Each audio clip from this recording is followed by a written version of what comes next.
pensar em Adolf Hitler.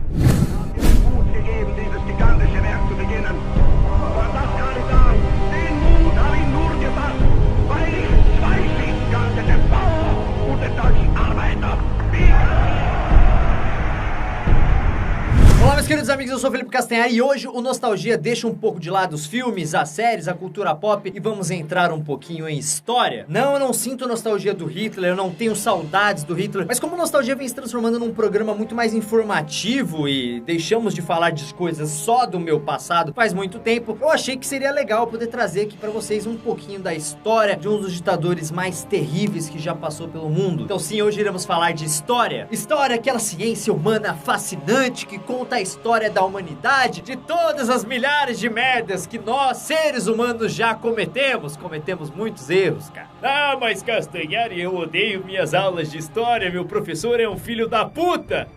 Odeio ele! Calma, galera, história é uma coisa sensacional. Então dê muito valor ao seu professor de história, porque hoje você vai perceber que você gosta de história. A grande questão aqui é como ela é contada. Porque o Nostalgia é o tipo de programa descontraído e muito bem pensado. Não vamos ficar aqui falando de datas, de nomes que ninguém conhece, dessas... Pô, não! O Brasil foi descoberto em 1500 pelo navegador Pedro Álvares Cabral. Não vai ser assim aqui! Inclusive, se você olhar pra trás, você vai ver que a história tem personagens tão fodas quanto os personagens de quadrinhos, cinema e de tudo que a gente gosta da cultura pop. E é exatamente sobre um desses personagens icônicos que nós vamos falar hoje no Nostalgia. Vamos contar a história de um dos personagens mais famosos do mundo, que conseguiu transformar a Alemanha em um dos países mais temidos do mundo, mas que ao mesmo tempo era um genocida que matou milhares de pessoas. O homem que começou a Segunda Guerra Mundial, o conflito que mais matou pessoas na história da humanidade. De 50 a 85 milhões de pessoas morreram por causa da Segunda Guerra Mundial. É claro, estou falando de Adolf Hitler. Acredito que não exista nenhuma pessoa no mundo que nunca tenha ouvido falar de Adolf Hitler. Entre todas as grandes figuras históricas, ele é sem dúvida a que mais desperta a curiosidade das pessoas. É só você parar um pouquinho para pensar. Hitler morreu há 70 anos e o tempo todo são lançados novos livros que contam a história dele. Isso sem contar quando os historiadores descobrem alguma coisa nova sobre ele ou sobre o nazismo, vira notícia no mundo todo. Então é engraçado você pensar que Hitler, um dos maiores assassinos da história da humanidade, tenha meio que virado parte da cultura pop. Todo mundo conhece essa foto de Hitler com seu cabelinho de lado, seu bigodinho, que virou símbolo de intolerância, símbolo de ódio, símbolo de preconceito. Hitler aparece em filmes, em quadrinhos, em desenhos, até meme na internet ele já virou. Das war ein Befehl! Der Angriff Steiners war ein Befehl! Wer schickt Sie? Dass Sie es wagen, sich mein Befehl zu widersetzen! Isso é bem fácil de entender. Mesmo Hitler sendo um monstro, o cara tem uma história fascinante. Porque, galera, olha só. Primeiro Hitler pegou a Alemanha, que estava na merda, fudida, e transformou ela primeiro em uma potência econômica e depois em uma potência militar, bélica. E saiu conquistando a Europa inteira, criando um império gigantesco. E agindo da forma que ele queria. Ninguém parava Hitler. Quer dizer, uma pessoa parou Hitler. Vocês vão entender isso mais pra frente. Das war ein Befehl! Então dá pra entender o porquê de Hitler gerar tanto interesse das pessoas. Tudo bem que ele era o chefão da Alemanha, que matou milhares e milhares de pessoas, isso todo mundo sabe. Mas a história dele tem muitas coisas interessantes que ninguém sabe. Como, por exemplo, como um erro de achar que Hitler nasceu na Alemanha. Hitler, na verdade, era austríaco. Ou melhor, ele nasceu numa cidade que hoje fica na Áustria, mas que na época era do Império Austro-Húngaro, que era um estado europeu que existiu até o final da Primeira Guerra Mundial, em 1918. Hitler nasceu aqui, ó, em 1889. Aliás, o prédio onde ele nasceu ainda existe. More popular proposals include turning it into a museum or a memorial. Whatever decision is eventually taken, however, the building will continue to be a painful reminder of a bleak period of European history. Bem, mas fora isso, pouco se sabe com certeza sobre a infância de Hitler. Aliás, o que se sabe é que a história da família dele era meio enrolada, e que inclusive não tinha nem o nome Hitler. Mais ou menos assim, o pai de Hitler, Alois, nem sabia quem era o seu pai. Então, como ele precisava ter um sobrenome, usou durante anos o sobrenome da mãe dele, Maria Anna Schicklgruber. Seu pai era filho natural de Anna Schicklgruber. Logo, Hitler seria herdeiro desse nome. Caso se tornasse o senhor da Alemanha, ao invés de Heil Hitler, imagine a saudação nazista com o ridículo grito de Heil Schicklgruber. Mas alguns anos depois, sua mãe, que é a avó de Hitler, se casou com um homem chamado Johann Georg Hiedler. Não era Hitler, era Hiedler, com E e D. Maria Anne morre e quando Johann morre, o pai de Hitler foi meio que adotado pela família do padrasto e consequentemente mudou seu nome para Hiedler. Ou quase isso. Porque deu uma puta merda e erraram no registro, mudando o nome dele para Hitler. Mystery even surrounds the paternity of Hitler's own father. He was born illegitimate under the name of Alois Schicklgruber. Later, he had his father's name registered as Georg Hitler, 20 years after Hitler's death. A dubious proof of identity. But from then on, Alois called himself Hitler. Ou seja, o grande chefão da Alemanha não nasceu na Alemanha e não tinha um pingo de sangue da família Hitler. Que na verdade não existia, né? Era a família Hiedler. Velho, que puta confusão.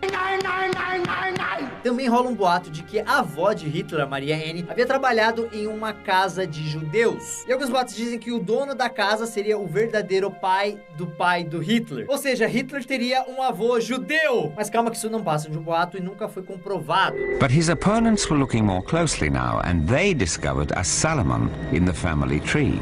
The press said, "That sounds Jewish." Soon, the papers were speculating about the racial fanatic's own racial heritage.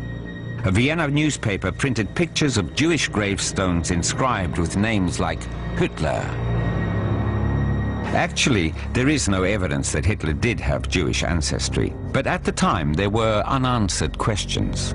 Mas uma coisa que sabemos com certeza sobre a infância de Hitler é que seu pai era um cara muito difícil. O cara era esquentado, o cara era brigão, o cara era nervoso pra caramba e também muito mulherengo. Pra você ter uma ideia, quando ele casou com Clara, mãe de Hitler, ele já tinha passado por 2 casamentos e tinha traído todas as suas mulheres. Quando ele casa com Clara, parece que ele finalmente sossega e acaba tendo 6 filhos com ela. Só que desses 6 filhos, apenas 2 sobreviveram, isso porque os outros 4 acabaram morrendo muito novos. E como você já deve imaginar, um dos que sobreviveram era o 4º filho do casal chamado Adolf Hitler. E é engraçado que os historiadores parecem saber mais sobre a infância do pai do Hitler, da origem do nome Hitler, do que da própria infância do Hitler mesmo. Isso porque o próprio Hitler parece que destruiu todos os documentos que contavam um pouco mais sobre a sua origem. Na verdade, parecia que ele queria apagar o seu passado. A galera sabe muito pouco sobre o período em que ele era criança, mas mesmo assim rolam algumas fotos, tipo essa daqui, que mostram um dos maiores assassinos do mundo ainda bebê. Mas uma coisa muito engraçada da infância do Hitler, que muita gente fica surpresa quando descobre, é que Hitler queria ser padre. Foi mais ou menos assim, ele começou a ter aulas de canto, depois disso ele começou a cantar no coral da igreja e desenvolveu ali uma paixão pela religião e começou a ter vontade de ser padre.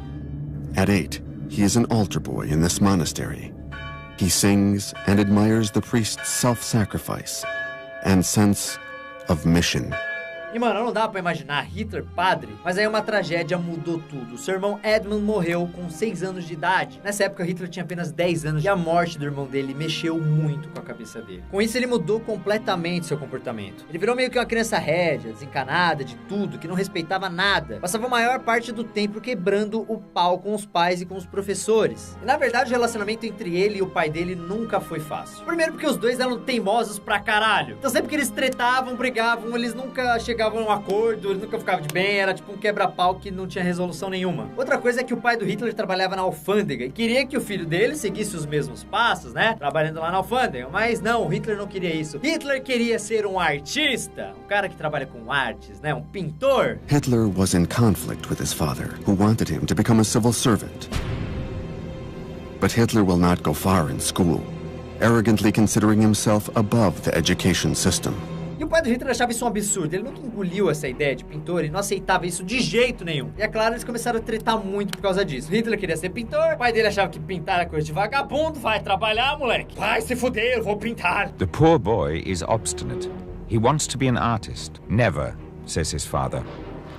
Not so long as I live. Hitler shuts himself off.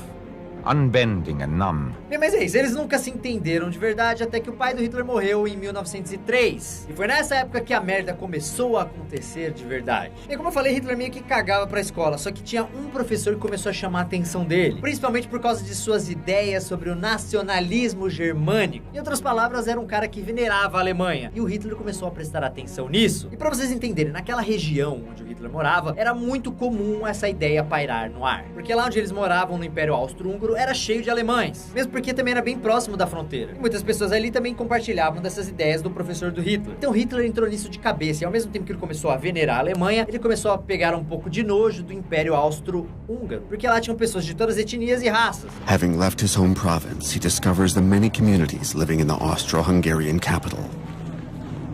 Czechs, Poles, Italians, Croatians, and Jews.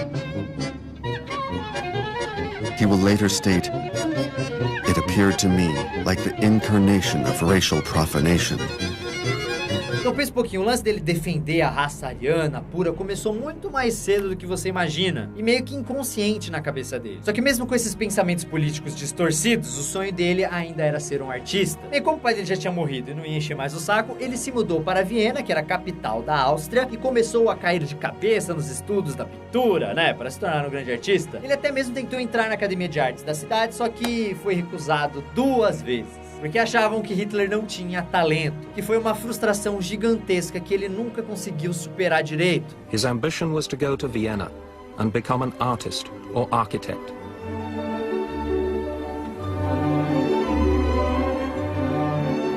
Once there, he produced architectural drawings and watercolors like these.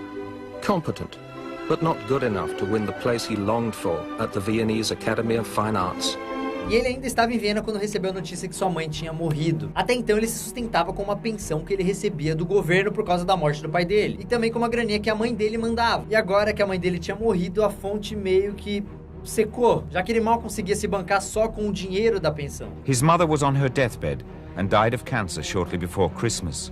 The Jewish doctor said he had never seen a son so grief-stricken. Aí a vida de Hitler vira uma merda. Hitler passa a viver quase como um mendigo, né? Dormindo em abrigos e passando meio que fome. Agora eu vou te falar uma coisa muito importante. Nessa época, Viena tinha um prefeito que vivia atacando os judeus e os católicos em seus discursos. Como Hitler tava fudido, na merda e sem grana, Hitler começou a ouvir isso, começou a falar, pô, é culpa da igreja, é culpa dos judeus que eu tô fudido, é culpa deles. Aí fudeu, cara. Isso começou a mexer demais com a cabeça do Hitler. Se fosse uma história de ficção, essa é a hora que você aponta e ia falar, porra, tá começando a nascer um monstro aí. Se fosse Star Wars, essa seria a hora que Anakin ataca o povo de areia. Quem é fã de Star Wars sabe, quem assistiu Nostalgia Star Wars também sabe.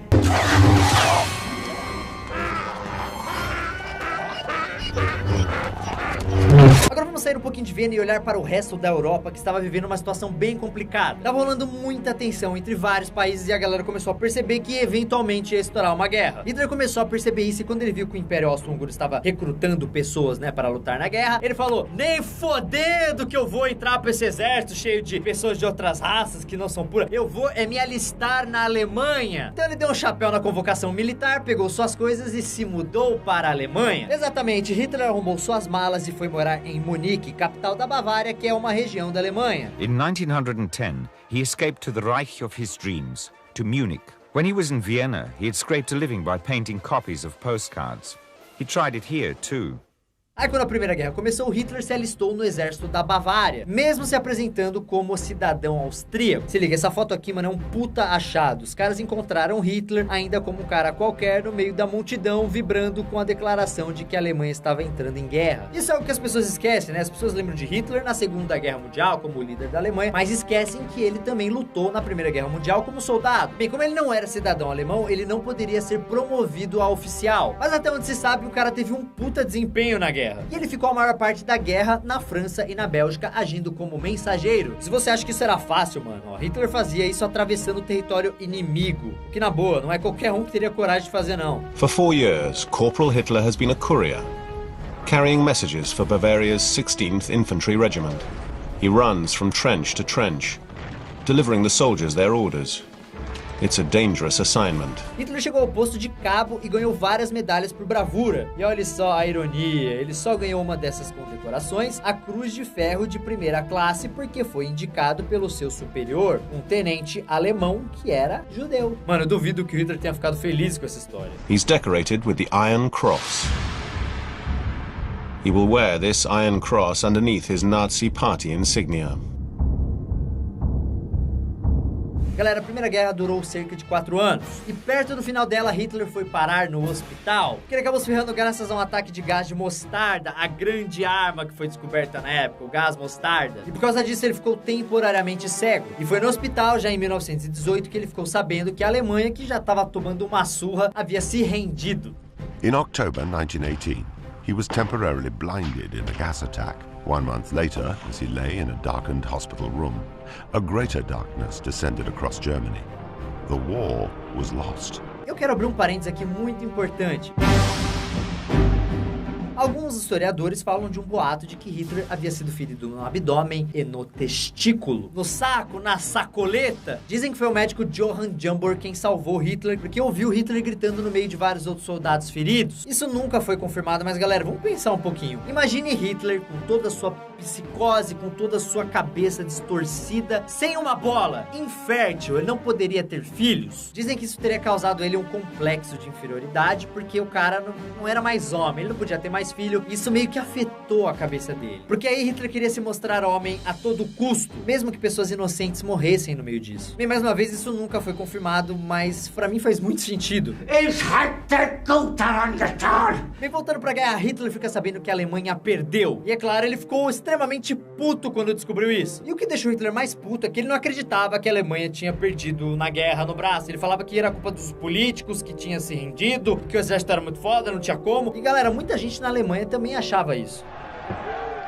In the aftermath of this lost war came riots on the streets of Germany and a socialist revolution in Berlin. Some of the leaders of the attempted revolution were Jewish. Agora tem outra coisa muito importante sobre Hitler que está ligado ao final da Primeira Guerra Mundial e também ligado ao seu antissemitismo. Ou seja, o ódio pelos judeus, né, que como todo mundo sabe, era uma das principais características do Hitler. O ponto é, ninguém sabe ao certo exatamente quando foi que ele falou, beleza, agora eu odeio judeus. Alguns falam que começou de fato lá na escola com aquele professor, outros dizem que foi quando ele ficou fudido lá em Viena. Não tem muito como saber. Inclusive, quando ele dormia em abrigos, ele também tinha amigos judeus. Mas o que todo mundo que estuda sobre a história de Hitler concorda é que isso de fato cresceu depois da Primeira Guerra Mundial. Porque muita gente na Alemanha colocou a culpa da derrota na Primeira Guerra Mundial nos civis e principalmente nos judeus, alegando que eles que tinham feito a Alemanha se render, que era culpa deles. Aí pra piorar tudo, a rendição da Alemanha fodeu com o país. Os caras foram obrigados a assinar o Tratado de Versalhes, você lembra que estudou isso na escola? Colocava a Alemanha como culpada pela guerra e tinha uma série de imposições econômicas que colocavam o país num poço sem fundo. E eles ainda tinham que abrir a mão de diversos territórios e não podiam mais ter um exército muito grande. Foi um verdadeiro tapa na cara da Alemanha. The Treaty of Versailles, signed on June 28, 1919, condemns Germany to pay enormous reparations, which will create a great burden on the economy and will become a central issue in Germany's popular grievances. Germany also sees 13% of its territories and 1/10 of its population amputated. Como muitos alemães, Hitler odiou aquela porra daquele tratado e mal ele sabia que isso teria um impacto direto à sua vida política alguns anos depois. Agora, não foi só a rendição dos alemães que ajudou a criar a ideologia na cabeça do Hitler, foi também a própria guerra. O cara se tornou um patriota obcecado pela superioridade alemã. E ele tomou gosto pela coisa, ele falava pra quem quisesse ouvir que a guerra tinha sido uma das experiências mais fantásticas de sua vida. Se dependesse dele, ou a Alemanha ganhava a Primeira Guerra, ou a Alemanha ganhava. Ele jamais teria se rendido. For me, as for every German, said Hitler, there now began the greatest, most unforgettable time in my earthly existence. He discovered in war a sense of purpose he had failed to find in peace. The years of drifting were at an end. Mas o ponto é, a guerra tinha acabado e a Alemanha tinha perdido. Hitler então voltou para Munique e já sem emprego continuou no exército, trabalhando ali com algumas coisas mais burocráticas. Aí chega o dia em que ele recebe uma missão de se infiltrar no Partido dos Trabalhadores Alemães, que era um partido que havia acabado de ser criado. E foi aí que o garoto que odiava judeus e amava guerras começou a virar um monstro de verdade. Hitler não apenas começou a frequentar as reuniões, como acabou se apaixonando pelas ideias de seu fundador, Anton Drexler, um nacionalista que também odiava os judeus. Quando ele começou a trocar uma ideia com Hitler, o Drexler ficou impressionado com a cabeça do menino e falou, pô, esse menino tem potencial, e chamou ele para se juntar ao partido, o que Hitler fez na hora sem pensar, falou, não, vamos aí. Here, he is filmed for the first time during a demonstration of the DAP, the German Workers' Party. As early as 1919, the army has ordered him to infiltrate and spy on this group. Lacking better prospects, he remains a member and develops into a full-time political agitator.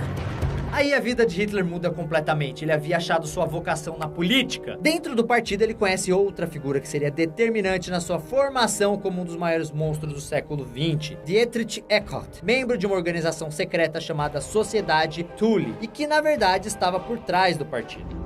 He succeeds thanks to the help of a racist sect, the Thule Society, named for a legendary Nordic kingdom.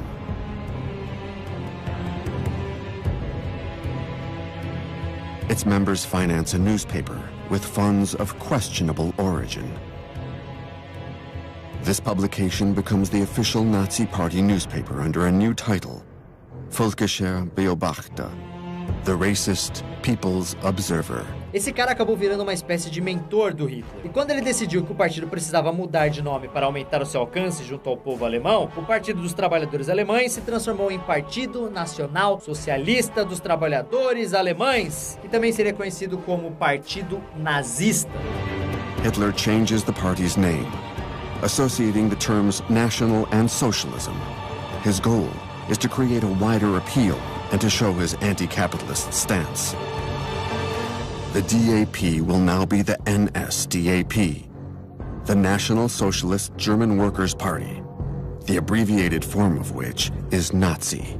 Foi aí que começou a nascer a Alemanha nazista, galera. E para mostrar que aquilo era um partido novo, o Eckart decidiu que também deveria ter um símbolo novo. Sabendo que o Hitler manjava lá dos desenhos, era um artista, ele pediu para ele para desenhar, pensar em alguma coisa. Então o Hitler foi para casa e desenhou isso daqui, a famosa suástica nazista. Mano, quantas vezes você já viu isso em vários filmes, séries, enfim. Foi Hitler que criou essa imagem que depois virou símbolo da bandeira nazista. Mas o que muita gente não sabe é que a suástica, que é aquela cruz no meio do símbolo, não era só usado pelos nazistas. Esse símbolo é usado bastante em religiões antigas, como o budismo e o hinduísmo, cada uma delas com um significado diferente. Mas quem também curtia usar a suástica eram os movimentos nacionalistas alemães, e foi por isso que Hitler usou isso na bandeira. Adolf Hitler adopted a symbol for his National Democratic Socialist Party. It was a symbol which, over the next 2 decades, would become synonymous with hatred, fear, and a regime that slaughtered millions. The swastika. E ele também não escolheu as cores vermelho, preto e branco à toa. Essas eram as cores do antigo Império Alemão. He will write in Mein Kampf, "After innumerable attempts, I chose a red flag to show our movement's social dimension, with a white circle representing our nationalism, and the swastika, symbol of the Aryan, the eternal anti-Semite." E agora o partido começava a crescer e com isso a imagem do Hitler também crescia muito. Não demorou muito até que ele se tornasse um dos principais nomes desse partido nazista. E se você já achava isso ruim, tinha algo pior. O partido criou uma espécie de milícia. O partido dizia que esses soldados estavam ali para garantir a segurança dos caras do partido nos eventos, mas todo mundo logo se ligou que eles também atacavam rivais políticos, ou seja, se você criticasse o partido nazista, essa milícia vinha atrás de você e dava um sumiço. He creates the SA Stormtroopers, his assault unit. A small militia whose uniforms he obtains from a stock of the former Austro-Hungarian Customs Office. His radicalism increases the party's membership from 2,000 to 20,000.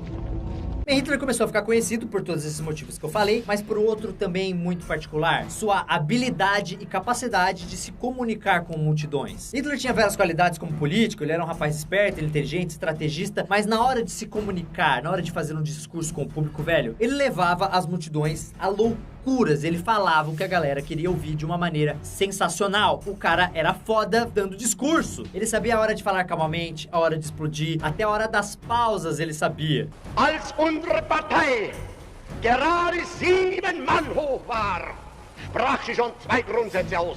Erstens, sie wollte eine wahrhaftige Weltanschauungspartei sein.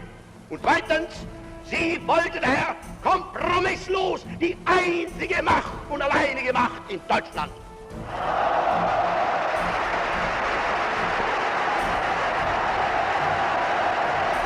Se liga, essas fotos também são clássicas e mostram Hitler ensaiando antes de um discurso. E não é à toa que ele conquistava cada vez mais seguidores, uma vez que o cara não só falava o que a galera queria ouvir, como deixava a multidão em delírio, assim, falava da maneira correta, ele sabia mexer com a galera. In Hoffman's small Munich photography shop, Hitler, as always, inspired by Wagner and fascinated by opera singers' theatrical movements, studies a whole range of gestures conveying domination, which he will use in the first big Nazi rallies. Hitler states, "The masses are feminine and stupid. Only emotion and hatred can keep them under control." Ist das eigene Volk! Deutsches Volk hilft ihm selbst! Jeder soll helfen!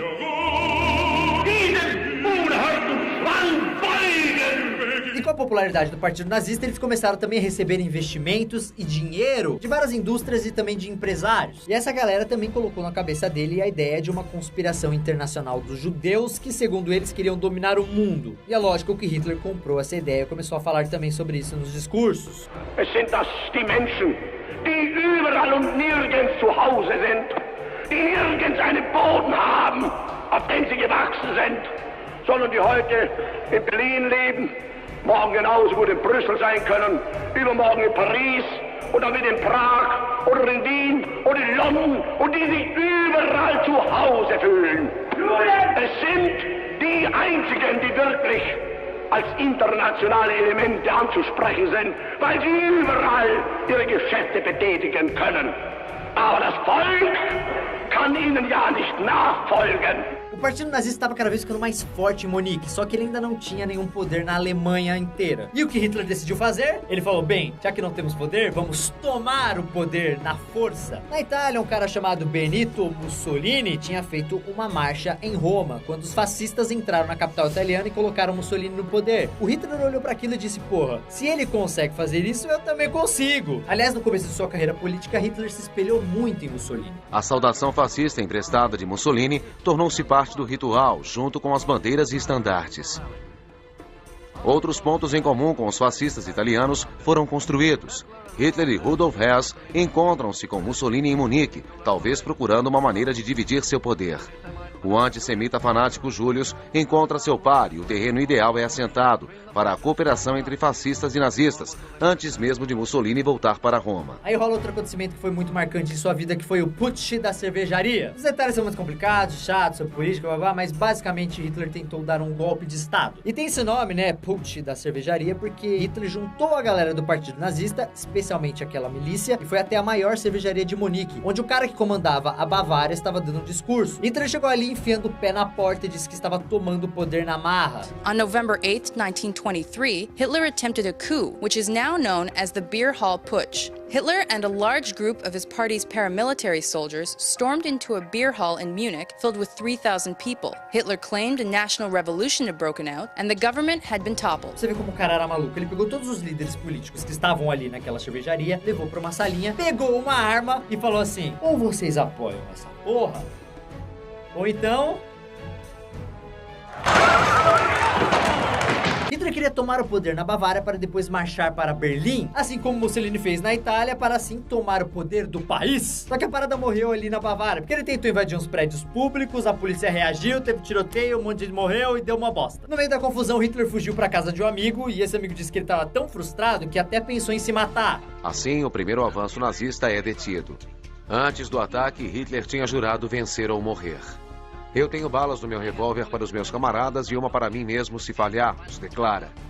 Não passou de promessa. Ele falha, mas não se mata. Galera, pra vocês se situarem, isso rolou em 1923. Então quem acha que Hitler apareceu logo ali antes da Segunda Guerra, né, que começou em 39, você tá enganado. O cara já estava ali causando uma puta bagunça na Alemanha mais de 15 anos antes da Segunda Guerra. Só que a carreira de político dele quase acabou ali, porque Hitler foi preso, acusado de traição e condenado a 5 anos de cadeia. E acho que provavelmente nem ele sabia que o fato dele ser preso seria algo determinante em sua escalada pelo poder. Primeiro, porque o seu julgamento fez com que a ideologia nazista fosse conhecida por toda a Alemanha. Segundo, porque foi na cadeia que ele escreveu um dos livros mais famosos do mundo, Mein Kampf, que é, traduzindo, Minha Luta. O livro, que tem 2 volumes, é uma mistura de autobiografia e de propaganda da sua ideologia. Essa foto aqui tem a primeira edição do livro, autografada por Hitler. Hitler rants about the struggle of the master race, the tall, blonde, Aryan Germanic race, the necessary conquest of its living space, the eradication of communism, and the crushing of France,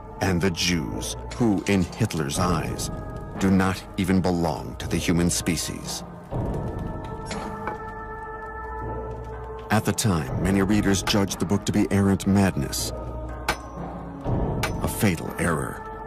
On the contrary, it should have been read carefully and taken seriously, for it's at the root of the deaths of 50 million human beings. E tem muita coisa ali na sua autobiografia que é bem discutível, principalmente sobre a sua juventude. Vários historiadores dizem que muita coisa ali não aconteceu e que ele deu uma baita de uma enfeitada pra parecer muito mais foda do que ele realmente era. O problema maior do livro foi quando ele começou a falar sobre sua ideologia e o que ele acreditava, e como ele queria transformar a Alemanha em uma nação ocupada pela raça pura. Ou seja, se você não é ariano, você estava fora dos planos do Hitler para uma nação perfeita. E algumas partes do livro falam inclusive sobre genocídio dessas outras raças. Então esse livro já mostrava que tipo de monstro a Alemanha estava criando. Mein Kampf foi lançado em 1925 e de início não vendeu tanto. Tipo, demorou um pouco para dar uma emplacada. Até 1932 o livro já tinha vendido mais de 200 mil cópias, o que, se você parar pra pensar, que o livro defendia assassinato em massa. Em 1933, quando ele se tornaria chanceler da Alemanha, o livro vendeu 1 milhão de cópias, mano. Olha o poder do cara. If it isn't on your bookshelf, you could be denounced by your hired help. By hook or by crook, Mein Kampf will be sold, and it's translated into countless languages. The royalty payments are astronomical, making Hitler a very rich man. Inclusive, esse livro ele era dado em casamentos, comemorações, era um livro meio que obrigatório de se ter. Aí você se pergunta, como ele conseguiu isso se o cara tava na cadeia? Como ele se tornou o chanceler da Alemanha? Na verdade, ele não ficou muito tempo na cadeia, somente 1 ano. Só que quando ele saiu da prisão, o partido nazista havia sido banido da Bavária e Hitler foi obrigado a jurar que iria respeitar o governo alemão e tudo mais. Mas como ele não era bobo nem nada, ele começou a reorganizar o partido nazista no norte da Alemanha. Então ele sentou porque ele sabia que, eventualmente, uma chance de fazer barulho ia acabar aparecendo. E ele estava certo, a chance apareceu, mas acho que nem ele imaginava que essa chance iria aparecer nos Estados Unidos. Em 1929 rolou a quebra da Bolsa de Nova York, que deu origem à Grande Depressão, uma das maiores crises econômicas da história. E isso refletiu em todos os países. A Alemanha, que estava começando a se recuperar financeiramente, levou uma baita rasteira. De um dia para o outro, milhões de pessoas perderam seus empregos, os bancos quebraram, o país ficou completamente arruinado de novo. In the wake of the Wall Street crash of 1929, the German economy all but collapsed. The Weimar government had borrowed money to pay the Allies' war reparations, and now the debt became too great to service. Banks crashed, and unemployment soared. The Nazis gained support, but so did the communists. E essa era a chance que Hitler estava procurando. Ele começou a discursar falando que ia acabar com o Tratado de Versalhes, aquele lá do final da Primeira Guerra Mundial, e falou que queria transformar a Alemanha de novo em uma potência. Falou que ia fortalecer a economia, trazer empregos para os alemães. As always, he promises the earth, the end of unemployment, relief for peasant farmers, respect for the law, and above all, peace. Com essa crise, a parada começou a decolar. Todo mundo começou a ouvir Hitler. Não só os simpatizantes do nazismo, como também operários, gente de classe média, gente de classe alta. Todo mundo começou a prestar atenção em Hitler. Hitler hadn't somehow mesmerized his new followers into acting against their own will. In this desperate situation, they chose to have faith in a leader they felt had charisma. Até que em 1932 acontece algo inevitável. Hitler, que agora já era um cidadão alemão, se candidata à presidência da Alemanha. E ele até que teve bastante votos, mas acabou ficando em segundo lugar. E a história podia ter acabado aí, beleza, ele perdeu e desistiu, né? Mas não acabou. Pra quem não sabe, na Alemanha funciona um governo de parlamentarismo. Só que, tipo, ao invés de primeiro-ministro, eles têm um chanceler, que é tipo um chefe do governo que dá as cartas. É um cara foda dentro do governo. Na época do Hitler, a Alemanha tava numa puta crise e o chanceler não conseguia fazer nada porque ele não tinha a maioria no Congresso. Tá, mas o que isso quer dizer? Tipo assim, o chanceler era de um partido e a maioria dos deputados eram de outro. Então os deputados não deixavam o cara fazer porra nenhuma. Então começou uma puta pressão para o Hitler ser nomeado chanceler. Tipo, sem eleição e nada. Tipo, nomeia o cara e foda-se. E foi isso que o governo fez. Colocou o Hitler como chanceler achando que iam conseguir controlar ele. Ah, leigo engano, leigo engano. Agora, Hitler fazia parte do governo da Alemanha e, é claro, seu poder começou a aumentar. Hitler é confirmado como chanceler e anuncia a sua política. Aos trabalhadores de todas as idades, nada de greve. Aos pequenos comerciantes, leis contra as grandes lojas. Para as mães e crianças, proteção contra trabalho infantil. Promessas. Promessas para manter uma nação inteira nas correntes da escravidão. Desfiles eram organizados para homenageá-lo. Ovações seguidas de ovações, mas esse grande maníaco não se satisfazia. Esse foi o primeiro discurso de Hitler após assumir o cargo de chanceler. Wenn wir selbst dieses deutsche Volk emporführen durch eigene Arbeit, durch eigenen Fleiß, eigene Entschlossenheit, eigenen Trotz, eigene Beharrlichkeit, dann werden wir wieder emporsteigen, genau wie die Väter einst aus Deutschland nicht Geschenk erhielten, sondern selbst sich schaffen mussten. Mas acontece um dos fatos mais instigantes da história que até hoje ninguém conseguiu explicar direito. Em 27 de fevereiro de 1933, o Reichstag, prédio do Congresso Alemão, foi incendiado. O partido nazista culpou os socialistas e essa acabou se tornando a versão oficial. The investigation carried out by the police under Goering incriminates a 24-year-old Dutch communist named Marinus van der Lubbe, suspected of a heavy record of arson. Quickly found guilty, he is guillotined. Who will profit from this crime? The Nazis. Mas muita gente acreditava que os próprios nazistas foram os responsáveis pelo incêndio, tipo para se passar de vítima. Se isso aconteceu de fato ou não, o importante é que os nazistas agora conquistaram ainda mais a simpatia dos alemães. E isso teve outra consequência foda. Para manter a ordem, o governo decretou novas leis que baniam o Partido Socialista e permitiam que qualquer pessoa que fizesse oposição ao governo podia ser presa, sem explicação nenhuma. Tá falando mal do governo? Chega aí, vamos prender você! Stormtroopers, now armed, have the status of auxiliary police officers. All over Germany, they take up positions in front of the headquarters of leftist parties and workers' unions. Again, they will foment violence, while Hitler continues to play the electoral card to reassure an increasingly exhausted President Hindenburg. E essa tensão continuou até 1934, quando o presidente da Alemanha se afastou por problemas de saúde, o cara tava quase morrendo, e aí o que aconteceu? Era a chance que o Hitler queria de assumir o poder. No mesmo dia, ele emitiu um referendo que uniu os cargos de presidente e chanceler em um só, dando poder absoluto a Hitler. Ele passou a ser chamado de Führer, a palavra alemã que significa líder. The office of chancellor was combined with that of president. Head of government became head of state. The army swore personal loyalty to Adolf Hitler, and a parliamentary democracy became a dictatorship. Aí começa oficialmente a história nazista que deixaria milhares e milhares de pessoas mortas. Can President Hindenburg contest the Chancellor's decisions? To the sound of cheers, democracy dies in Germany.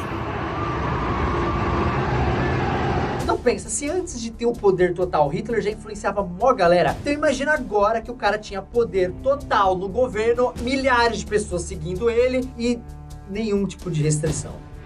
Die große Zeit ist jetzt angebrochen. Deutschland ist nun erwacht. Die Macht haben wir nun in Deutschland gewonnen.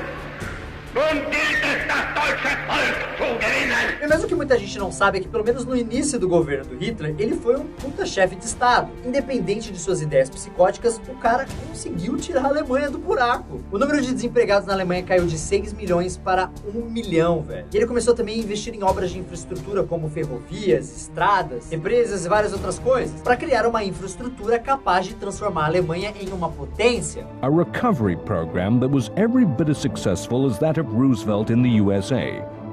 Money was pumped into the economy through vast public works, directly and indirectly creating jobs, raising the level of demand and productivity throughout Germany.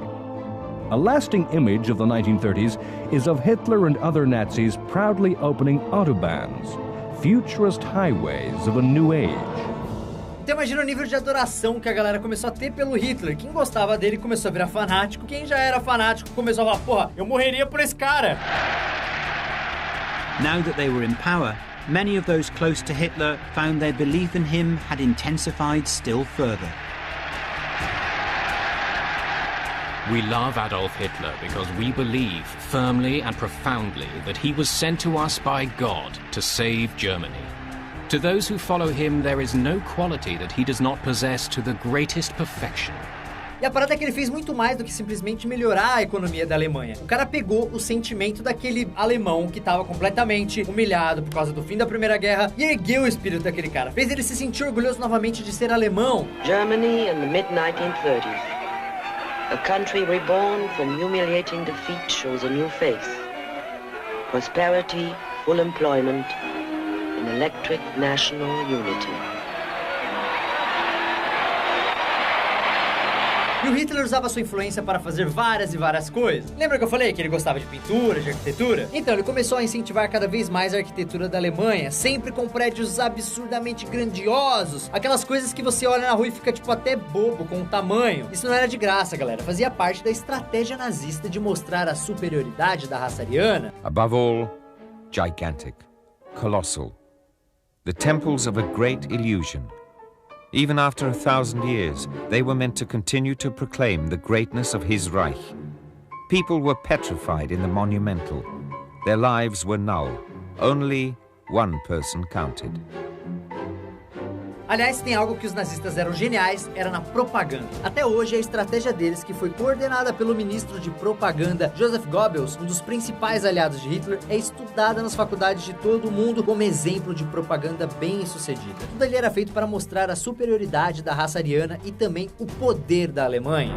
Far more blatant was The Eternal Jew. Also released in 1940, it was personally commissioned by Goebbels, who remained heavily involved throughout its production. Richard Wagner hat einmal gesagt, der Jude ist der plastische Dämon des Verfalls der Menschheit. Und diese Bilder bestätigen die Richtigkeit seines Ausspruchs. É claro que aquilo também funcionava com os programas de rádio, de televisão, cinema, cartaz, tudo era trabalhado ao favor do nazismo. E é legal lembrar que Hitler, como um bom artista frustrado, mandou queimar todo tipo de arte moderna, já que ele achava esse estilo horrível, né? Ele era um cara mais clássico, pintava de uma maneira mais clássica. He had the final say in the choice of pictures for every German art exhibition. Everything was the same all over the country. The pictures, even if sometimes painted by experts, were soulless. The people all looked alike and were alike. The country was full of celebration and yet still a mirror of his monotonous soul. He promoted the art he liked and persecuted what he didn't understand. E cara, a Alemanha sempre teve uma indústria muito forte do cinema. E tipo, quando Hitler assumiu o poder, aqueles que eram contra o nazismo foram embora da Alemanha e quem ficou ajudou a construir também um filme sobre o nazismo. Um desses filmes, chamado O Triunfo da Vontade, se tornou quase um símbolo da Alemanha nazista. Ele foi dirigido por uma mulher chamada Leni Riefenstahl, que é considerada uma das maiores documentaristas de todos os tempos e mostra um congresso do partido nazista. With clever framing and lighting techniques, she glorifies the new god of a new mystique, a mystique of race, of the leader, of power and its apostles. Cara, quando você assiste isso hoje é assustador. Tipo, tudo é enorme, organizado, aquela multidão de alemães enlouquecidos. Esse filme é um dos filmes de propaganda mais importantes já feitos e estudados, cara.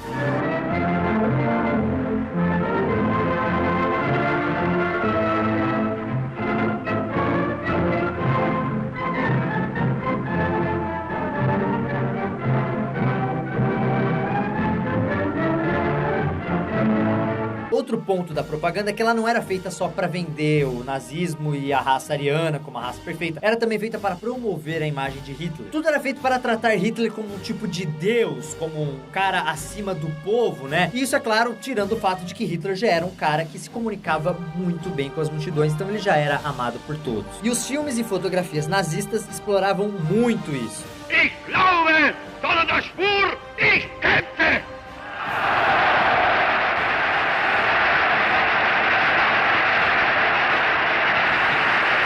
Não deu muito certo foi a tentativa do Hitler impressionar o mundo fazendo os Jogos de 1936 em Berlim. Adolf Hitler arrives to open the 11th Olympic Games in Berlin.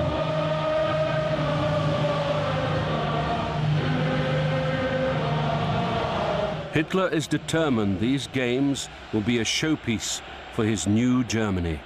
Quer dizer, o evento foi foda, tal, todo mundo viu que a Alemanha não era mais um país arruinado, mas ali rolou um dos maiores micos na vida de Hitler. Ele queria que a Alemanha ganhasse o maior número de provas possíveis, para que o mundo visse como os arianos eram superiores. Só que chegou a hora da final dos 100 metros rasos, que já naquela época era uma das provas mais fodas, e o que aconteceu? A Alemanha perdeu. Inclusive, perderam para um americano, não era qualquer americano, um americano negro. Imagina você é o Hitler, está no estádio de Berlim e vê um negro ganhar os 100 metros rasos. O mundo inteiro aplaudiu Jesse Owens, o ganhador da prova, né? Todo mundo menos o Hitler. E você acha que ele foi lá, né? Desceu e foi dar a medalhinha pro cara? Vocês estão muito enganados. Hitler foi bem cuzão e saiu fora do estádio antes mesmo que as pessoas pudessem perceber. When an American Negro, Jesse Owens, wins 3 gold medals, Hitler refuses to shake hands with him. Então não podemos esquecer, é claro, que Hitler foi um bom político, fez muitas coisas positivas para a Alemanha, mas ao mesmo tempo a vida dos judeus na Alemanha ia ficando cada vez mais difícil. A perseguição começou logo que o partido nazista assumiu o poder e ia piorando a cada dia. O exército invadia casas de famílias judias sem nenhum motivo e prendia todo mundo. Era a coisa mais comum naquela época você ver judeus sendo presos sem motivo, apanhando na rua, lojas de judeus sendo incendiadas. Though the Nazis admitted that nearly 100 people were killed, no one was ever charged. The German public were much more shocked by the damage to property visible everywhere. The Germans called the pogrom Kristallnacht, or Crystal Night, because of the amount of shattered glass. The total economic loss was enormous, tens of millions of Deutschmarks. The destruction of plate glass alone amounted to half a year's production of the Belgian glass industry. Os judeus perdiam cada vez mais direitos. Alguns viram que a coisa ia só piorar e se mudaram dali. Só que muitos não tinham para onde ir, foram ficando, achando que as coisas poderiam eventualmente melhorar, o que, como todo mundo sabe, nunca aconteceu. Half the German Jews would manage to emigrate.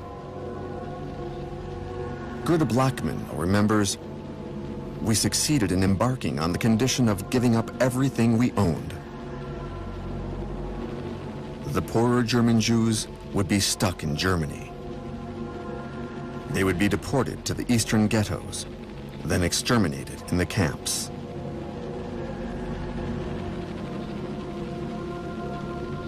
E chegou um momento que a Alemanha já era um puta país foda e aconteceu o que todo mundo suspeitava que ia rolar eventualmente. Hitler começou a olhar para outros países. Lembra do Tratado de Versalhes, lá imposto à Alemanha? Então, Hitler nunca foi com a cara dessa porra. Só que agora ele tinha poder para fazer algo sobre isso. The Treaty of Versailles forbade Germany from placing troops opposite the French border. On March 7th, 1936, Hitler ordered his army to cross the Rhine. It was a gamble. Had France decided to go to war, Germany had not yet built up its strength to have any chance of resisting invasion. Tem uma história que diz o seguinte, que Hitler chamou a equipe dele e falou, bem, eu quero ouvir aí todas as suas ideias de política internacional. Aí os caras apresentaram uma lista que tinha uma porrada de coisas, tipo, acabar com as restrições, recuperar os territórios que a Alemanha tinha antes da Primeira Guerra Mundial, acabar com as restrições militares que o Tratado de Versalhes havia imposto, recuperar as colônias alemãs na África, enfim, tinha coisa pra caralho. Sabe o que o Hitler fez? Ele olhou a lista e falou assim, isso é muito pouco, quero mais, quero mais. Bem, um belo dia ele acordou e decidiu aumentar o exército dele para 600 mil soldados, que era 5 vezes mais que o Tratado de Versalhes permitia. In March 1935, Hitler broke the Treaty of Versailles. He introduced universal conscription and began building up an army of 36 divisions, the Wehrmacht, a navy strong enough to engage in battle, and a powerful air force, the Luftwaffe. Foreign nations contented themselves with lame protests.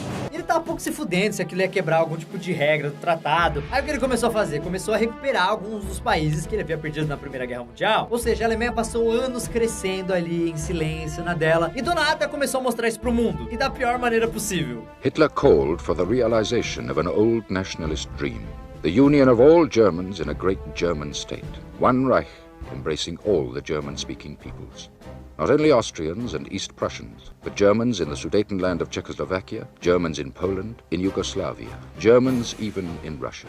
Aí você se pergunta, porra, mas e os outros países? Os caras ficaram de boa com isso? Bem, basicamente sim. Alguns países simplesmente não tinham força pra empeitar a Alemanha e os que tinham não queriam fazer isso sozinho. A parada é que ninguém queria de novo uma nova guerra na Europa. E Hitler se aproveitou disso para crescer o seu exército. E pra piorar, a Alemanha começou a fazer algumas alianças estratégicas bem perigosas. Virou parceiro da Itália, que tinha o Mussolini, Mussolini e logo fechou também com o Japão. Esses 3 países formariam um lado da Segunda Guerra, que é conhecido como o Eixo, que são os bad guys da história. In September 1940, Japan, Italy and Germany signed the Tripartite Pact and forged the so-called Axis powers. Their goal, quite simply, is to rule the world. And they seem well on their way. E com o Japão e a Itália do seu lado, Hitler abriu o mapa da Europa, olhou pro mapa e falou assim: agora vocês vão ver quem manda nessa porra! E como ele sabia que ninguém queria guerra, ele simplesmente começou a anexar territórios vizinhos. O cara começou a brincar de war, velho. Primeiro foi a Áustria, que ele simplesmente decretou que fazia parte da Alemanha, mas mesmo assim fizeram um censo lá e se tivessem votado, a maioria iria concordar com isso. Depois foi a vez da Tchecoslováquia, que na verdade foi quase um presente que a França e a Inglaterra deram pra Alemanha como última saída pra evitar a guerra. Mas a coisa mais foda que Hitler fez foi assinar um tratado de não agressão com a União Soviética, que já previa a divisão da Polônia em 2 países. Ou seja, já ficou claro que a Polônia era a próxima a rodar, e foi o que aconteceu. Em 1 de setembro de 1939, o exército nazista invadiu a Polônia. In only 3 weeks, the gallant Poles are crushed. Most of Poland becomes a German province. The rest, as agreed, is occupied by Soviet Russia. Aí foi demais, cara. França e Inglaterra olharam aquilo, falaram, mano, não dá mais pra ficar quieto, né, mano? Não dá mais. Foi então que eles declararam guerra à Alemanha e começa assim a Segunda Guerra Mundial. Liebe unter Deutschland und seine in euch liegende Zukunft. Deutschland heil! Heil!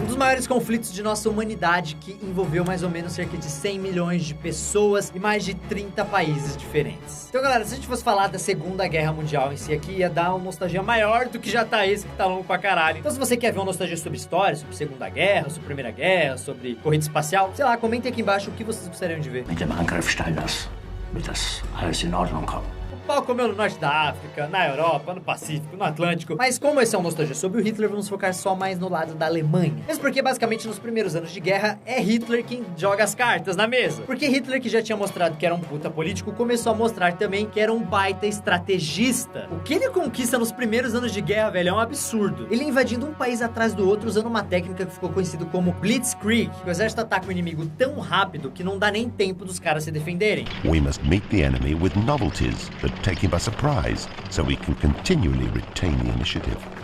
This new, highly mobile and technologically advanced army would engage the enemy in a series of fast, hard-hitting strikes designed to take the opposition off guard and keep them that way.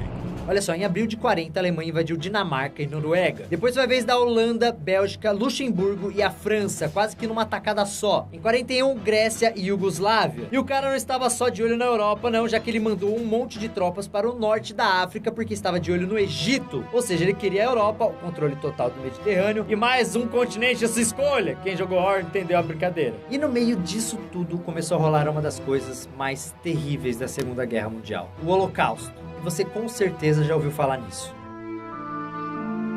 Como Hitler já perseguiu os judeus na Alemanha, é claro que isso também começou a acontecer nos países que ele invadia. Assim que ele conquistava o país, todos os judeus perdiam direito a tudo que eles tinham era confiscado e os caras iam presos. German action squads led by SS men toured the country carrying out public executions by the thousand. Himmler told his men that this was the type of task for which he had originally created the SS. It is much easier to fight like a soldier than to suppress an obstructive population of low cultural level. But we must stay hard. It is our responsibility to God. Mas a coisa começou a sair do controle, cara. Em alguns lugares, os nazistas criaram guetos, que eram tipo regiões da cidade que ficavam fechadas e os judeus ficavam amontoados lá dentro sem ter o que comer direito e sem poder sair. After the rape of Poland, the Germans wall up some 400,000 Jews in the Warsaw Ghetto, sealed off from the rest of the city. Every Jew here, and wherever Germans rule, must now carry special papers and wear the Star of David. Isso durou um tempo até que o Hitler resolveu usar um método que ele chamou de solução final. January 1942, outside Berlin, the Nazis established their so-called final solution for dealing with enemies of the Aryan race. This document from the conference catalogs 11 million Jews from 31 countries to be killed. The Nazis built 3 types of facilities: Concentration camps house Nazi enemies and are located in Germany. Slave labor camps imprison civilians in Nazi-occupied territory. Extermination camps, mostly in Poland, are designed to kill as many Jews as quickly as possible. Lembra do Mein Kampf lá no livro A Minha Luta, onde ele fala de genocídio, de assassinato em massa? Então, mano, ele começou a colocar isso em prática. Ele mandava todos os judeus para campos de concentração. Que na boa, velho, não eram campos de concentração, eram campos de extermínio. Na verdade, tinha os dois tipos, né? Alguns eram de concentração e outros de extermínio, mas as condições daquilo eram desumanas. Living conditions in Nazi camps were notoriously poor. Prisoners often died because of maltreatment, disease, and overwork. Many of those who survived the conditions were sent to gas chambers for execution. In fact, so many Jews were killed by the Third Reich, the Holocaust was considered genocide against that race. Vocês já devem ter visto vídeos, documentários, imagens. Cara, é muito pesado, é desumano. É uma parada que você assiste, te dá um vazio, cara. É muito pesado. Nos campos maiores, tipo Auschwitz, que é o que ficou mais famoso também, os judeus chegavam aos milhares. E os mais fracos, tipo os velhos e crianças, já eram executados na hora, normalmente em câmeras de gás. Rudolf Hess, o comandante de Auschwitz, se gabava de que o campo era o ápice do processo de extermínio. Ele podia fazer isso porque lá matavam rápido e de forma limpa. Auschwitz, ironicamente, também foi um lugar onde a própria infraestrutura permitiu que o campo desempenhasse seu papel. Havia 44 vias passando por Auschwitz, então podiam transportar judeus de todos os cantos da Europa e enviá-los para Auschwitz. Os que sobravam ficavam ali, tipo, fazendo trabalhos forçados, praticamente sem comer nada, até serem executados também. Muitos morriam trabalhando, outros morriam de fome, de doença, e a maioria, na verdade, era executada mesmo. Eram nesses lugares também que os médicos e cientistas nazistas faziam uns experimentos bizarros, tipo torturar pessoas para ver quanto de dor ela podia aguentar, estudos com o cérebro humano, enfim, mano. For the first time, they could implement death into their medical research. They could watch people, see how they react on certain poisons, on certain physiological or non-physiological situations, then kill the people and could see how the organs, how the brain, for instance, how liver reacted on that special research situation. Mano, era loucura, era uma parada de psicopata, era desumano. Tipo, ninguém sabe ao certo quantas pessoas morreram no Holocausto. Alguns chutam média de 6 milhões de pessoas, velho. Só no campo de concentração de Auschwitz eles dizem que foram mais de 1,5 milhão de pessoas que morreram lá. Ou seja, Hitler estava conquistando a Europa inteira e dizimando a maior parte dos judeus, ciganos, homossexuais, negros, todo mundo que não se encaixava no seu padrão maluco de raça perfeita. E a coisa parecia que não ia parar, mano, já que ninguém era capaz de parar o Hitler. O cara parecia invencível. Bem, o Hitler decidiu ferrar a Inglaterra, só que o Churchill, que era o primeiro-ministro da Inglaterra e também era um estrategista bem foda, sabia que se fizesse isso, ninguém ia segurar o Hitler. E isso porque se a Alemanha conquistasse a Inglaterra, Hitler teria toda a Europa Ocidental. Então a coisa foi muito feia na Inglaterra, morreu gente demais. As cidades ficaram arruinadas, mas os caras nunca se renderam. Mas isso aconteceu também porque Hitler cometeu uma das maiores cagadas durante essa guerra, que definitivamente mudou o destino da guerra. Hitler estava lá em Berlim e pensou, bem, nesses 2 anos eu já conquistei a Europa inteira, né? Ninguém pode comigo, então, quer saber? Eu vou tacar o foda-se. Então, o que ele fez? Ele decidiu romper o pacto de não agressão que ele tinha feito com Stalin e acaba, então, atacando a União Soviética. Grande erro, Hitler! Grande erro! He prepares orders for a new war, this time against his ally, the Soviet Union. Chief of Staff, General Halder. The Führer says that if we can defeat Russia, Britain's last hope will be gone. He believes a campaign against the Soviet Union will be child's play. Ó, uma dica minha, se um dia você se transformar em um ditador e quiser atacar o mundo inteiro, nunca, mas nunca ataque a União Soviética. Ou melhor, a atual Rússia, né? Que agora é Rússia. Não é porque os caras são puta estrategistas, tem um exército foda pra caralho. É porque eles têm simplesmente o maior aliado que alguém poderia ter em uma guerra. O inverno russo! 41.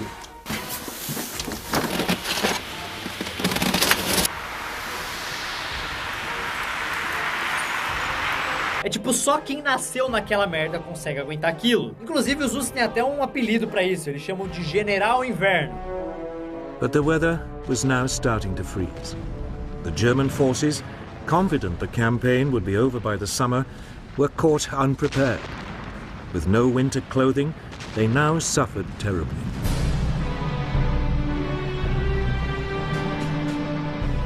On the Moscow front, Army Group Center was now beginning its final push to capture the Soviet capital.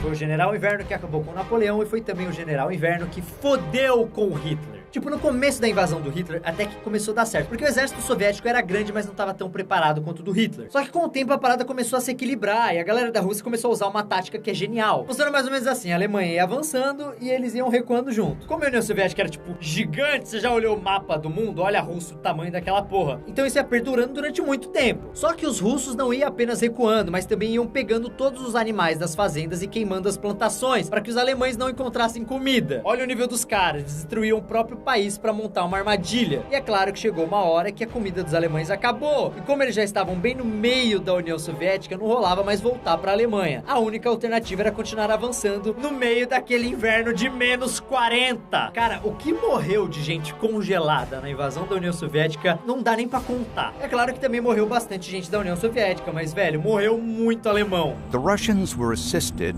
by the extreme winter of 1943, which brought the German war machine to a halt.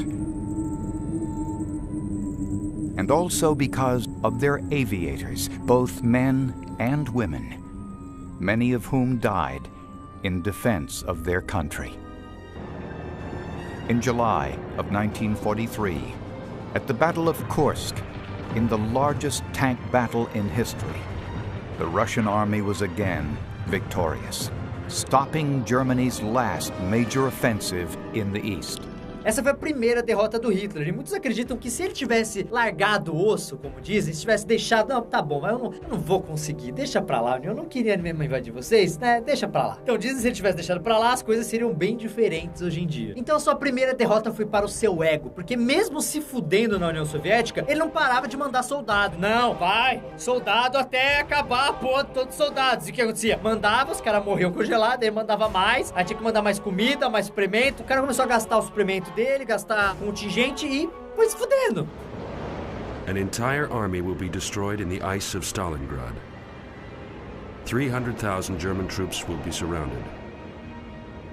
2/3 of them die. They will die in battle or freeze and starve to death. Survivors will never forget the scenes of death. The bloodiest, most decisive battle of the war will end in catastrophe and captivity for some 100,000 German soldiers. Only 6,000 will ever come home to Germany, and some will take 13 years to arrive. Their fate characterizes the senselessness of war.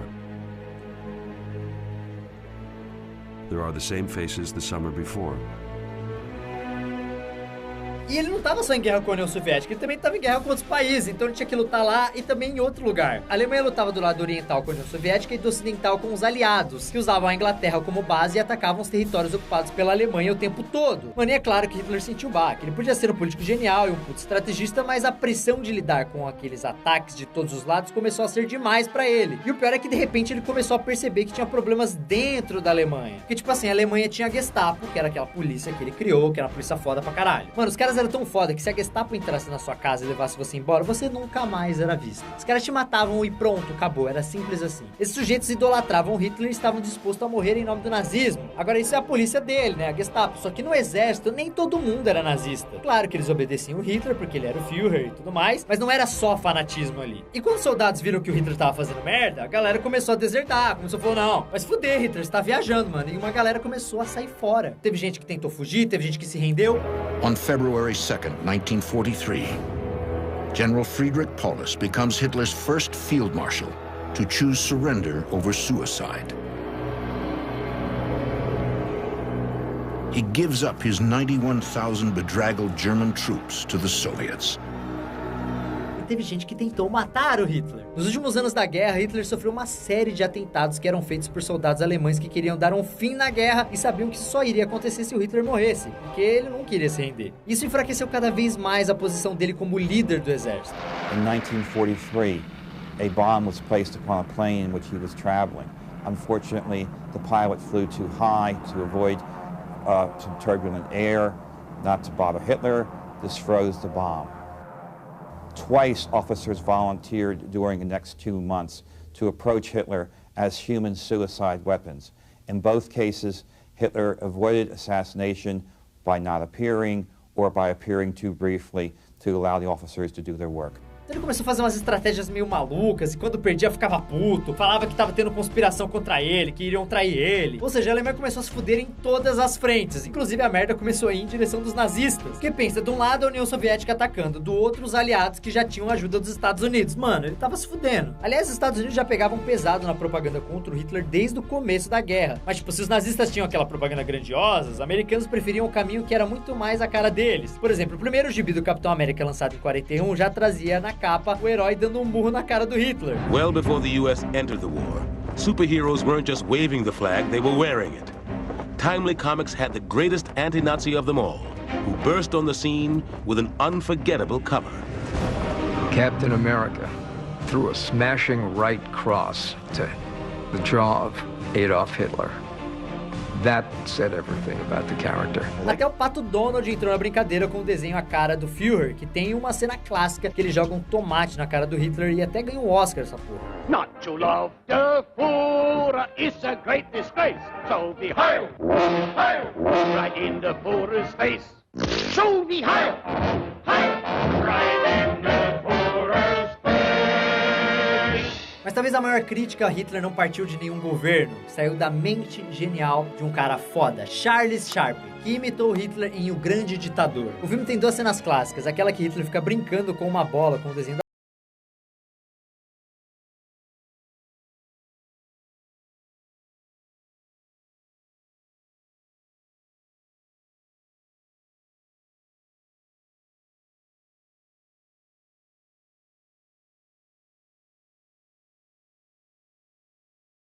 final em que Chaplin acusa o preconceito e a intolerância e dá uma aula de humanismo. I'm sorry, but I don't want to be an emperor. That's not my business. I don't want to rule or conquer anyone. I should like to help everyone if possible. Jew, Gentile, black man, white. We all want to help one another. Human beings are like that. We want to live by each other's happiness, not by each other's misery. We don't want to hate and despise one another. In this world there's room for everyone, and the good earth is rich and can provide for everyone. The way of life can be free and beautiful, but we have lost the way. Greed has poisoned men's souls, has barricaded the world with hate, has goose-stepped us into misery and bloodshed. We have developed speed, but we have shut ourselves in. Machinery that gives abundance has left us in want. Our knowledge has made us cynical, our cleverness hard and unkind. We think too much and feel too little. Mas bem, vamos voltar para a guerra. Bem, naquela altura todo mundo já sabia que a Alemanha ia perder a guerra, só que essa certeza foi ainda maior no dia 6 de junho de 1944, o famoso dia D. Bem, eu tenho certeza que você já deve ter ouvido sobre isso em algum momento da sua vida, é uma das operações mais famosas da história. Foi basicamente assim, os aliados decidiram que a melhor maneira de acabar com o domínio da Alemanha na Europa era uma invasão em massa. Então eles bolaram o dia D, que para quem assistiu o Resgate do Soldado Ryan, é o início daquele filme.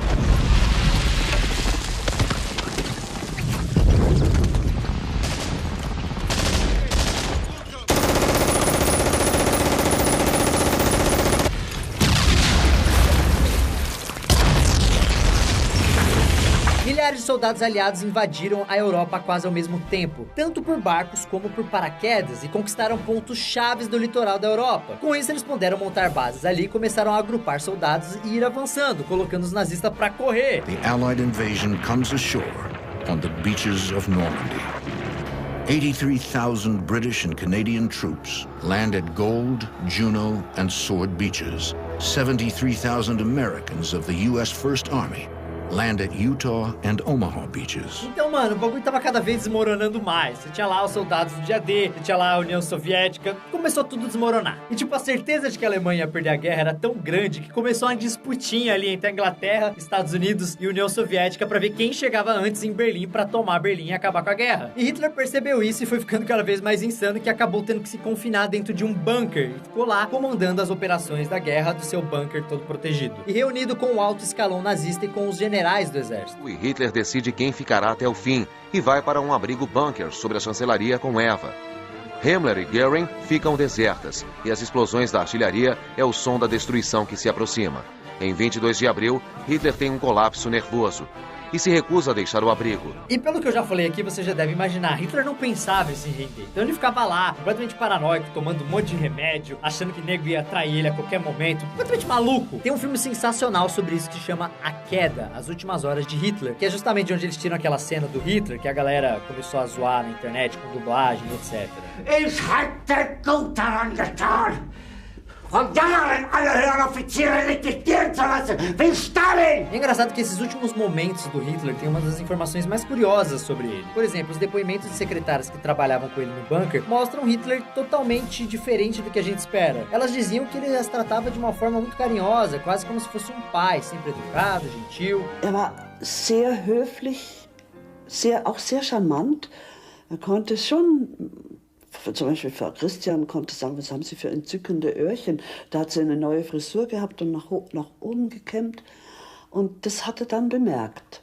Quem também ficava no bunker com ele eram seus pastores alemães. Hitler era apaixonado por animais e até mesmo considerava a caça uma das coisas mais cruéis e covardes do mundo. Olha que hipocrisia, um dos caras que mais matou pessoas no mundo, falando que maltratar animais é crueldade. E tipo, eu não acho que isso era só hipocrisia. Isso era uma prova de que o cara era perturbado. Ele não achava que tava fazendo nada de errado matando judeus. Ele simplesmente achava que a raça ariana era superior e que aquela porra tinha que ser a única raça do mundo. Ele era maluco. Mas talvez uma das coisas mais curiosas do final da vida do Hitler seja a presença de Eva Braun, o grande amor da vida de Hitler. É impossível falar da Eva sem também falar de uma das coisas mais comentadas sobre Hitler, que era a vida sexual dele. Porque, tipo, o Partido Nazista criou uma imagem completamente foda do Hitler, né? Um cara, um deus, um cara que nem tinha vida pessoal, que era, tipo, a vida dele inteira era dedicada ao país dele. Então, mesmo algumas coisas mais básicas sobre ele, não tem como a gente provar. Por exemplo, alguns historiadores dizem que ele era vegetariano, já outros falam que não, o cara gostava de carne, comia carne. Agora, a sexualidade do Hitler realmente é um mistério. Alguns dizem que ele era homossexual, alguns dizem que ele era bissexual, alguns dizem que ele nem mesmo transava, que o cara era sexuado. Etwas gegen körperliche Berührung. Also das war ja allgemein bekannt, dass auch jeder Arzt mit ihm große Schwierigkeiten hatte, weil er sich nicht gern anfassen ließ. Ich glaube, er hat also höchstens mal mit der Hand auf die Hand auf den Arm von seiner Nachbarin gelegt, aber er hat sich auch nie massieren lassen wollen oder solche Dinge.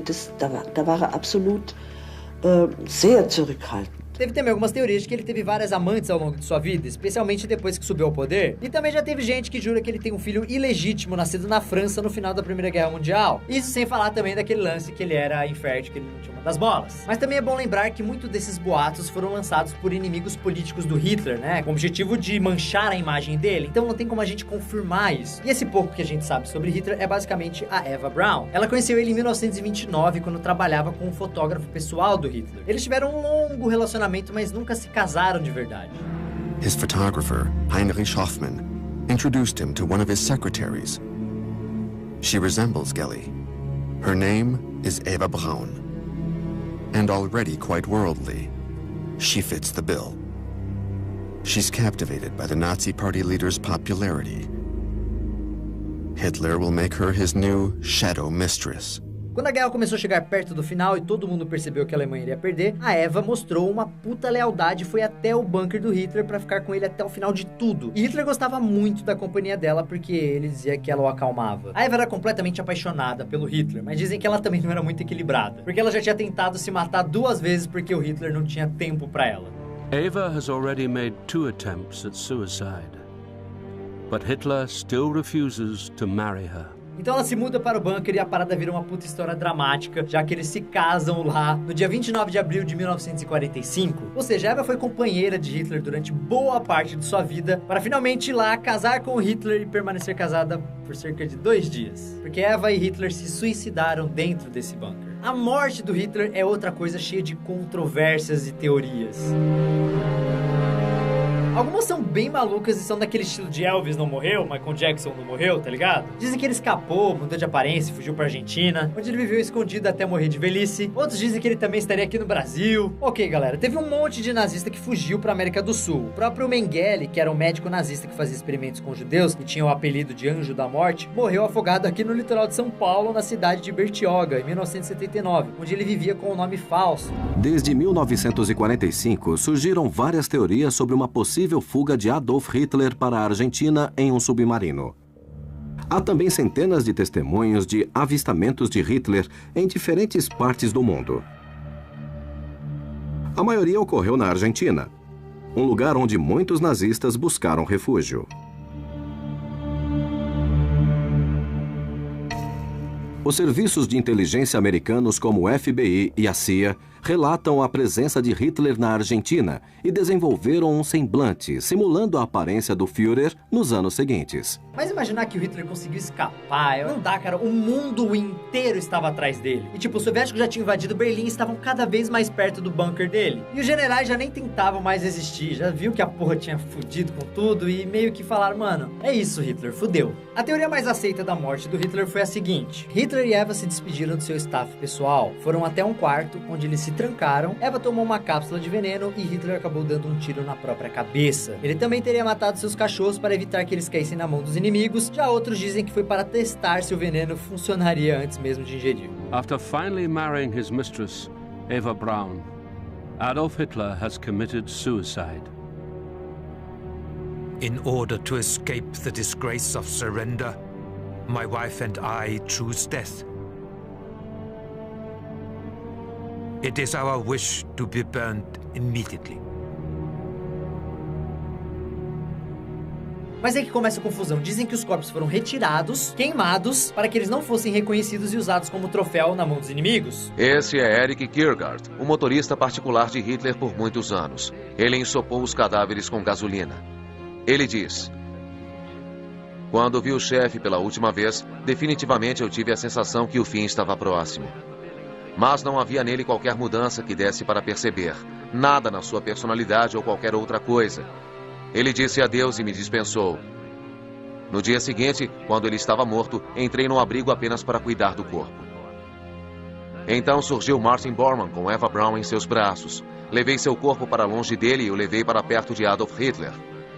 Coloquei os dois cadáveres lado a lado no jardim e cumpri o difícil dever de derramar gasolina neles e incendiá-los.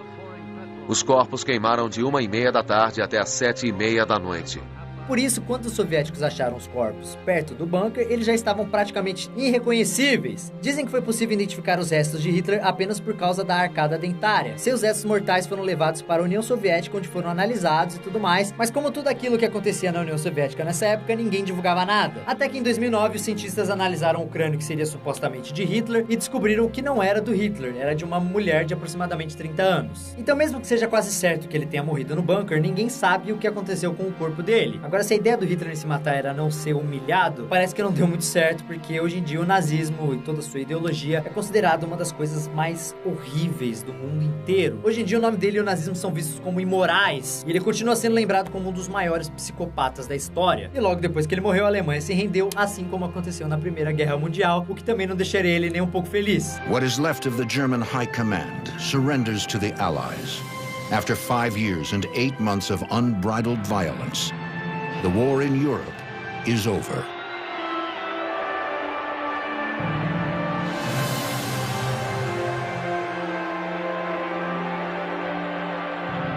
Galera, só pra vocês terem uma ideia, hoje em dia, na Alemanha, fazer referência positiva ao nazismo ou à suástica é crime. Fazer saudação nazista, tá ligado? Aquela lá, é crime. Negar que o Holocausto aconteceu também é crime. Se o Hitler queria transformar a Alemanha na dona do mundo, bem, isso deu certo no começo, mas no final da guerra a Alemanha acabou bem fodida, tomou uma baita surra e mais de 7 milhões de alemães morreram, sendo 2 milhões deles civis, pessoas comuns. A Segunda Guerra Mundial mudou o mapa do mundo e até hoje é o conflito que mais matou pessoas na história da humanidade. Como eu falei no começo do vídeo, cerca de 50 a 85 milhões de pessoas morreram. E galera, é extremamente importante que a gente analise a história, veja todos os erros que foram cometidos e não cometa eles novamente. Tem uma frase muito bacana de um escritor chamado Jorge Santayana que diz o seguinte: aqueles que não se lembram do passado estão fadados a a repeti-lo. Inclusive, existe uma pedra em frente à casa de onde Hitler nasceu que diz o seguinte: para a paz, a liberdade e a democracia, fascismo nunca mais. Milhões de mortes, lembra. E lembre-se também que Hitler não fez nada disso sozinho. Ele teve milhões de pessoas que o apoiaram, inúmeros líderes, generais. Então toda a merda que ele fez não deveria cair só no ombro dele. Deveria cair no ombro de todos que o apoiaram.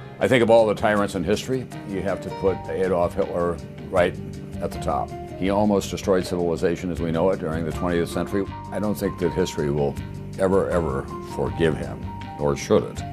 We'll be endlessly fascinated by what A, drove him, and B, why the German people decided to follow him, not just off the cliff, but into the darkest hellhole in history.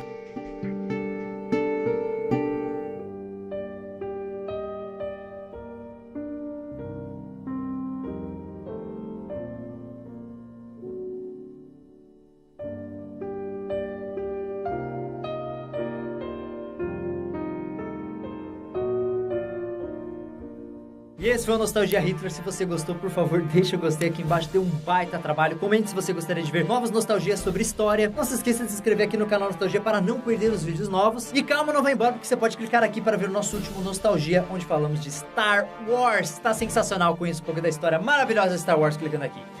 Valeu, galera. Tamo junto. Valeu, Nos Gang.